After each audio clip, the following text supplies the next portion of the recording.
네, 솔직기획 백성훈 대표님 모셨습니다. 안녕하세요. 안녕하세요. 네, 반갑습니다. 오늘 C채널 방송 처음이시라고 들었어요. 네, C채널 불러주셔서 감사하고 네. 평소에 꼭 한번 와보고 싶었어요. 그러셨어요. 네. 오늘 오시는 인상이 어떠신가요? 너무 좋아요.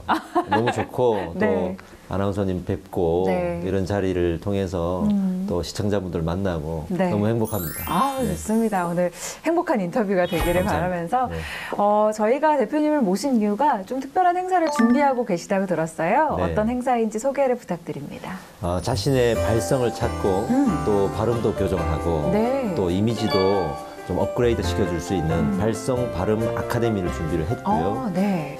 저희가 이 행사를 처음 준비를 할 때 가장 고민했던 부분들이 실생활에 필요한 그리고 당장 내가 어떤 직업군을 가졌더라도 그 직업에 필요한 맞춤식의 교육이 필요하다는 거였고 우리 목사님들 그리고 우리 대학생들 네. 그리고 우리 중요한 사람들 많이 만나거나 노래를 하시는 분들 교회 안에서는 찬양팀도 해당되겠죠. 그렇죠. 성가대도 해당되고 네.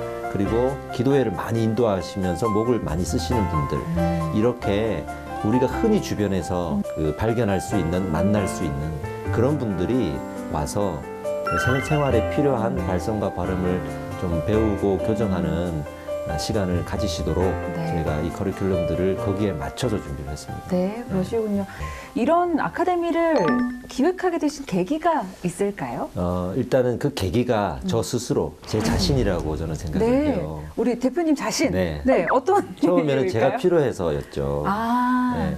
제가 20대부터 목회자로서 살았고 네. 30대부터는 그 선교단체, 기관 사역자, 그리고 40대에는 대학에서 우리 학생들을 가르쳤고, 네. 그리고 지금은 이제 기업을 제가 설립을 하고 네. 운영을 하는 입장에서 설교도 많이 해보고 강의도 또 발표도 그리고 중요한 사람을 만나서 대화도 많이 하고 네. 또 노래까지도 해보고 다 해본 거예요. 네. 그러니까 한 번은 이런 생각을 했어요. 네. 제가 교회에서 설교하고 내려오면 우리 성도님들이 은혜 받았다고 얘기해 주시잖아요. 네.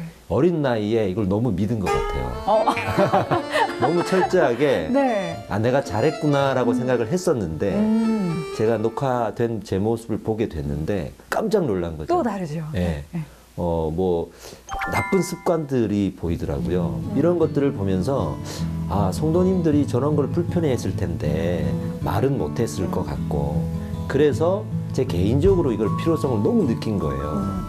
제 스스로 처음에는 연습도 해보고 배우다가 네. 이제 주변에 이게 알려지면서 많은 분들이 공감을 해주시고 필요하다고 얘기해 주시고 나도 하고 싶다. 네네 그렇게 해서 시작한 겁니다. 네.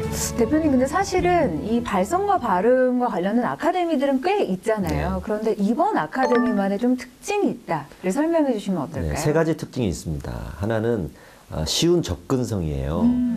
저희가 발성, 발음 이런 이야기를 하면 너무 전문적인 분야라고 생각을 네. 하셔서 어디 가서 배우기가 힘들어요. 필요는 한데 내가 배워야지 하기에는 부담되는 네. 이런 거 있잖아요. 소화가 안 돼서 소화제를 먹으러 약국 가고 싶은데 주변에 다 대학병밖에 없는 거예요. 내시경 하라고. 네. 그러니까 가기가 이제 어려운 상황이죠. 그래서 이 5주 동안 내가 지금 당장 필요하고 응급 조치를 할 수 있는 부분이 무엇인지를 저희가 캐치해서 그거를 교정해주고 보완해주는 역할을 할 거예요. 그래서 누구나 오실 수 있다. 두 번째는 종합적인 교육을 받을 수가 있는데요. 자기 어떤 이미지에 대한 스타일, 코디를 전문 컨설턴트에게 받으실 수가 있고 네. 목사님들이 오시기 때문에 현대 목회에 필요한 설교법 네. 그리고 중요한 사람들을 만나거나 비즈니스맨들을 위해서 설득법 그리고 사회 공동체, 교회 공동체, 이 조직화된 공동체에서 살아남기 위한 관계와 소통법 네, 중요하죠. 이런 스페셜 강의들도 준비되어 있어서 다양하게 종합적으로 배우실 수가 있습니다. 네. 이 두 가지가 가장 큰 특징이고 마지막 하나는 이 5주 이후에 또 더 배우고 싶다. 네. 내가 더 전문적인 케어를 받고 싶다. 그러시는 분들을 위해서 중국반도 저희가 오시면 소개해 드립니다. 네. 이게 사실은 별거 아닌 것 같지만 예배를 구성하는 또 하나의 요소이기도 하잖아요. 맞습니다. 우리가 조금 더 예배에 집중할 수 있게끔 도와주는 요소이기도 하고, 아까 기업을 또 운영하고 계시다고 네. 말씀하셨는데, 네. 솔트 기획에 대해서도 소개를 좀 부탁드립니다. 이 솔트 기획은 이 주식회사예요. 그래서 이사님들이 계신데 네. 이런 회사를 만들었으면 좋겠다라고 건의해 주셔서 네. 만들게 됐어요.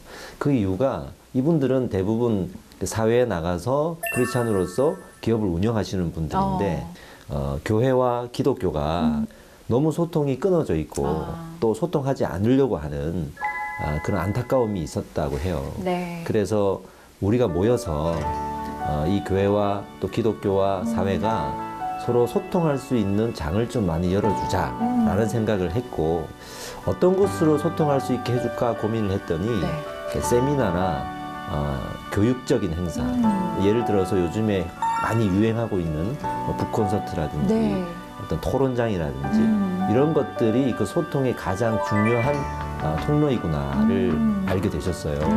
그래서 그 분야에 대해서 잘 알려줄 수 있고 또 마케팅과 또 이것을 기획해 줄 수 있는 사람을 찾으시다가 제가 이제 생각이 났다고 하시더라고요. 마침 저도 그 공감이 크게 있어서 이제 이 회사를 만드는데 동의하고 같이 하기로 했던 겁니다. 네. 네. 그렇다면 우리 대표님의 하나님은 어떤 분이실지 궁금합니다. 어떤 마음을 주셨길래 지금까지 이런 사역을 감당하고 계신지. 저는 교회 공동체, 사회 공동체를 다 경험을 해봤어요. 네. 일도 많이 해봤고 그러다 보니까 공동체가 많이 깨어져 있는 걸 봤어요. 이게 하나가 되지 못하고 관계가 깨어져 있고 소통이 안 되고 네. 거기에서 상처받는 사람들이 결국에는 교회를 떠나기도 하고 다시 교회로 들어오지 못한 가난한 성도가 되어 있다거나 또 사회에서도 마찬가지로 깨어져 있는 모습들을 많이 보면서 하나님께서는 하나가 되기를 원하시는데 우리가 소통하고 관계를 가지지 않고 하나가 될 수는 없는데 그렇죠. 이런 생각을 진지하게 많이 했었고 어느 순간부터 이런 소통을 이어주고 관계를 회복시켜줘서 이 공동체가 하나 될 수 있도록 해주는 그런 연결고리들이 좀 이제는 전문적으로 필요한 시대가 되었구나라는 생각이 들었어요. 네. 하나님께서 제 마음에 그런 사역들에 대한 비전들을 많이 주셨어요. 그래서 제가 작년 이맘때쯤에 이제 팀 사역의 원리라는 책을 네. 냈었어요. 제가 한 10년 정도 이제 예배 사역, 찬양 사역 그 공동체를 이끌어오면서 그 다른 분들보다는 조금 특별했던 것이 교회도 경험했고 네. 기완 사역도 경험했고 또 강단을 경험했고 또 저기 뭐야 직업도 제가 가져봤고 그러다 보니까 각각의 공동체의 특징을 알고 하지만 그 공동체가 크게 다르지 않다라는 것도 알았고 그래서 할 말이 많이 생긴 거예요. 네. 그래서 책을 이제 내고 그 책을 통해서 팀 퍼실리테이터라는 이름으로 활동을 하기 시작했어요. 네. 사회에서는 이 퍼실리테이터가 이미 자격증 코스가 있어서 네. 회의를 하거나 토론을 할 때 그것을 원활하게 이어주는 사회자 역할 같은 그런 역할이 이미 필요성을 느껴서 자격증 코스가 만들어져 있거든요. 네.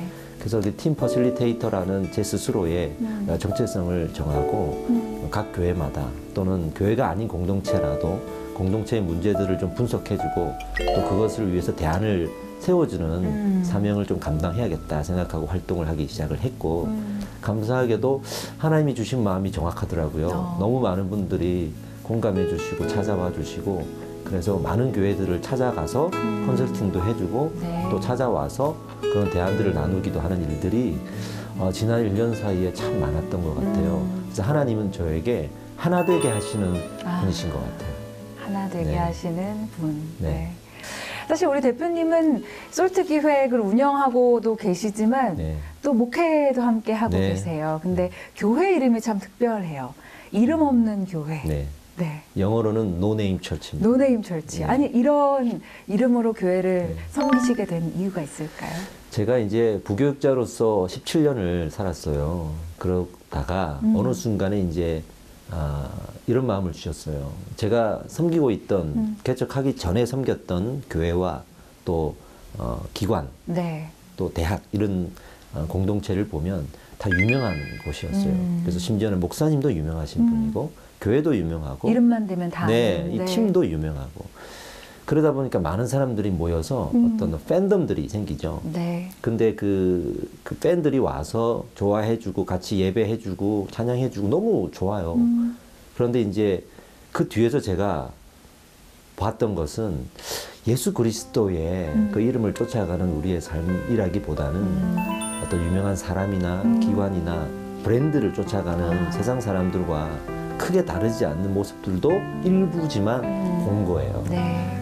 그래서 제가 이제 개척의 마음을 주셨을 때, 우리 교회는 이 교회를 알리고자 하는 브랜드화 정책이라고 하죠.